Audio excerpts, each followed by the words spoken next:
If you knew my whole story, you'd be proud of me. He says, I will bless you according to how you treat your woman. My mom literally called the sheriff department the day before because he was stalking her.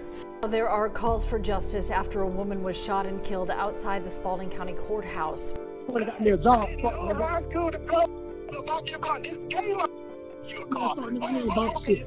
Mallory allegedly shot Evans a number of times, killing her. Had they had someone walked out with her, like, her friend asked, she would still be here. Krystal Evans did everything by the book, y'all. She built the paper trail. She got the divorce finalized, and she got a permanent protective order same morning. Both 2 days later, she was gone. This channel is called Crime of Love because the person you let closest is usually the one holding whatever ends up hurting you. If you're new here, hey, welcome. Go ahead and hit that subscribe button. We've got a whole community of women over here who don't flinch and don't look away from the hard parts. And baby, this story has a lot of hard parts. Tom Mallory was not just some angry ex-husband nursing a bruised ego, and he was not some misunderstood man caught up in one bad decision. This man was living an entire second life and paying for it, allegedly, with money that was never his to spend, money that came straight out of the business his own wife helped build. Krystal found out, and once she did, this man's whole image, the doting husband, the hometown boy everybody liked, none of that survived what came next. She never stopped talking about it, right up until the day that got her killed.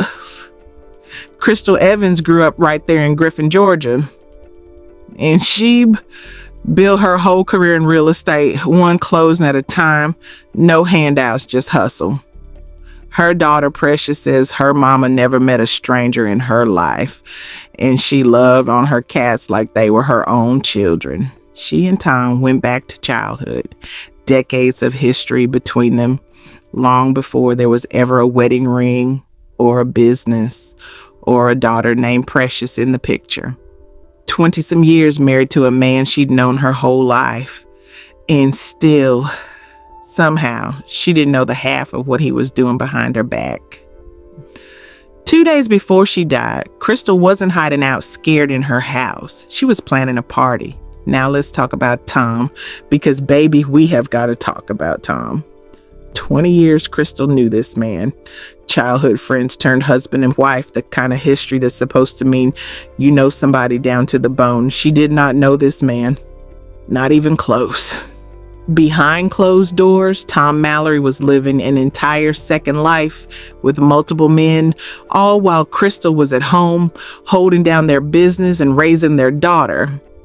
Let's sit with that one for a second, and not gently either, because it's outrageous. This wasn't just something Krystal said in the heat of an argument either. Her own daughter later put it in a sworn court statement on the record as part of the divorce filing. So whatever you want to call this man, do not call him misunderstood. Goddamn bad. Like I said, nigga, you tell me, can you do that? No, you can't do that shit. Because you know why? Because you a bottom nigga. You so stupid. That's why you can't goddamn do it. You a bottom nigga. It's cool when I get out there, just have that energy. Rue. And here's the part that took this from betrayal straight into theft, y'all.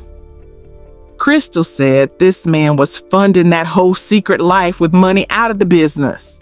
Her business, the one she ran, the one she built her name on. There was a company truck branded and everything sitting there as proof of the business they supposedly ran together. And somehow that same truck kept turning up in pictures it had absolutely no business being in. Pictures that had nothing to do with a single job site anywhere. Girl.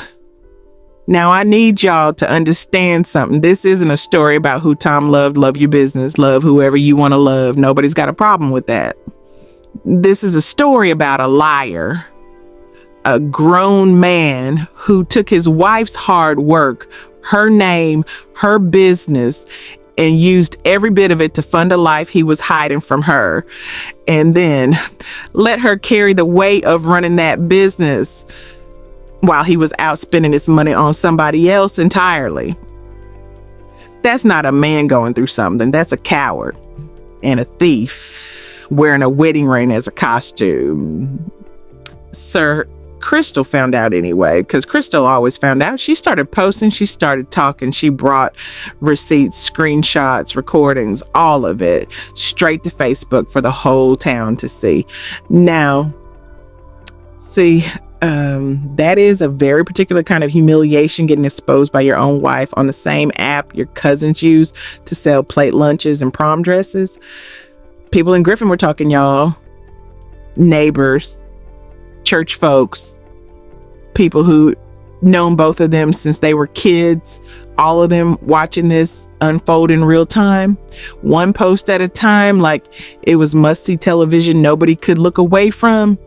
Once she did that, this man's whole image, the doting husband, the hometown boy, everybody liked, all of it was finished, and everybody in that town knew exactly who he really was. He did not take that well. And that is where the real story starts. Okay, so let's talk about 2019, because this is where you really see who Tom was, y'all. And it is not subtle. Tom fired a gun outside Krystal's home, a literal gunshot right outside where she lived. And then get this, he called 911 himself to report an active shooter on his own property where he was the shooter.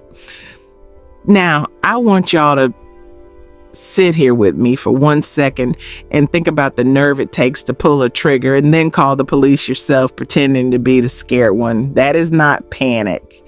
That is strategy. That is a man who already knew exactly how to work a system that was not going to hold him accountable anyway.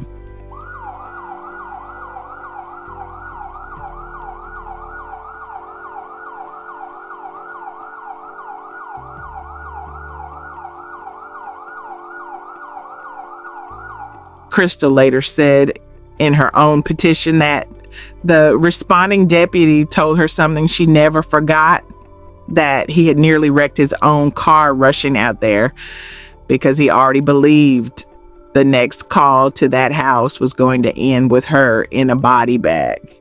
A deputy said that. Not a stranger on the internet, a deputy with a badge who had already seen enough. Lord. The sheriff's own department later confirmed there had been multiple domestic violence calls to that house over the years. Sometimes Krystal said he hit her or pulled a gun on her. Sometimes he said she got angry and came at him. One time he actually got arrested. He posted bond the same day. Then there's the cat. Yes, the cat, y'all. Stay with me. According to a sworn statement Precious later gave in court, Tom took Krystal's cat. And when the family tried to get it back, he pulled a gun on them. Over a cat. Her daughter called him, in her own words, a very horrible, evil being. Chile! I don't think I could have said it better myself. By 2022, Krystal had finally filed for divorce. And once she did that, this woman started documenting everything. Because at this point, she already understood nobody was going to protect her unless she built the case herself. 2023, she posted online, plain as day, that if anything ever happened to her, everybody already knew who did it. August of 2024, she wrote that she was terrified for her life and for her children's lives, and that she was posting specifically to leave a paper trail. Not hinting, not being dramatic, leaving a paper trail. A few weeks later, a still from her Ring camera with her own words underneath it, telling this man to stay away, calling him what he was, a sick man. Y'all, she said all of this out loud, in writing publicly for over a year. Friends filed their own statements too. Her counselor, her own children, all of them saying the same thing, that this woman was terrified and that everyone around her could see it. By September of 2024, a judge finally granted her a permanent protective order. The same morning, her divorce was finalized. Krystal posted that she had gotten blessed that day. She thought it was over. It was not over. On September 12th, Krystal posted one more time. Dude, please leave me alone. It's over. Move on with your life. Please. Respectfully. That was the last thing she ever wrote. September 13th, a Friday morning, Krystal was back at the Spalding County Courthouse. Not for the divorce this time. Tom had a hearing that day on forgery charges. The judge issued a warrant, but instead of arresting him right there, the judge allowed him to turn himself in the following Monday night. The hearing ended. Krystal walked out of the courthouse alone and headed to her car, parked facing north on 6th Street, near the intersection with East Solomon, in broad daylight, in full view of the same building that had just finalized her protection from this man. Tom was already outside waiting in a second vehicle. He pulled up beside her. He fired multiple rounds through the passenger side window into the car where she was sitting. Deputies stationed at the front of the courthouse heard the shots and responded within seconds. Tom drove off immediately, refusing to stop for the marked units now behind him. When they finally boxed him in a few blocks away, he turned the gun on himself. Krystal did not survive. The Spalding County coroner confirmed it within hours. Krystal Evans, 44 years old, dead at the scene. Griffin police named their suspect fast, Tom Mallory, her ex-husband, the same man she had been posting about publicly for over a year. By September 14th, the day after, he was formally charged. Murder, first-degree forgery, third-degree forgery, possession of a firearm during the commission of a crime. He was still alive at that point, recovering at Grady Memorial Hospital in Atlanta from the gunshot wound he had given himself. Investigators confirmed what Krystal had been saying the whole time. This was not the first time deputies had been called out to that house. Records show multiple domestic violence calls over the years. On at least one occasion, Tom Mallory had actually been arrested. He posted bond and walked right back into her life. Now, y'all, I want you to sit with that phrase for a second. Posted bond. That is the entire system working exactly the way it was designed to work, and it still was not enough to keep this man away from her. I said what I said. By the time all of this hit the news, Griffin was not a quiet town anymore. This story spread fast online, on the local news, in group chats, on Facebook, everywhere. People who had watched Krystal post her fears for over a year now had a name, a charge sheet, and a whole lot of questions about how this was allowed to happen at all. Every fear Krystal had documented, every post, every affidavit, every warning, it was all sitting there in black and white, matching up with exactly what investigators were now confirming. This woman had told the truth the entire time, and it still was not enough to save her. Precious says she will hold a rally for justice Wednesday and a vigil for her mother on Thursday. Precious was not waiting around for anybody to hand her closure. She was already organizing a rally for justice and planning a vigil to honor her mother before the week was even over. Now that, y'all, that is a daughter who understood exactly what she was up against and had no intention of letting it go quietly. Now, normally, this is where I walk y'all through an actual trial. The evidence, the days in court, watching a jury make up their mind. Except that never happened here. Tom Mallory never stood trial for what he did to Krystal Evans. Not because a jury let him off, not because some lawyer worked an angle, because something else got there first. But let's back up for a second, because there's a difference y'all need to notice. Remember 2019? Remember how he got arrested and posted bond that same day and walked right back into her life like nothing had happened? This time, there was no bond. Sir, not this time. A murder charge sitting on top of the forgery charges meant this man was staying exactly where deputies put him, guarded in a hospital bed, while prosecutors built their case and while the whole town of Griffin waited to see what would happen next. 5 days after Krystal died, her family and her community showed up at that same courthouse, not for a hearing this time, but to be seen and to be heard.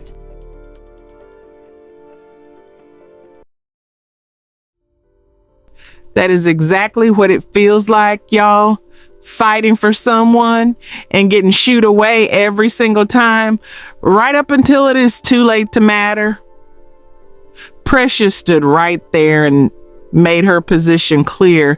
She had no sympathy left for her father, none, and she had every intention of getting her mother justice one way or another.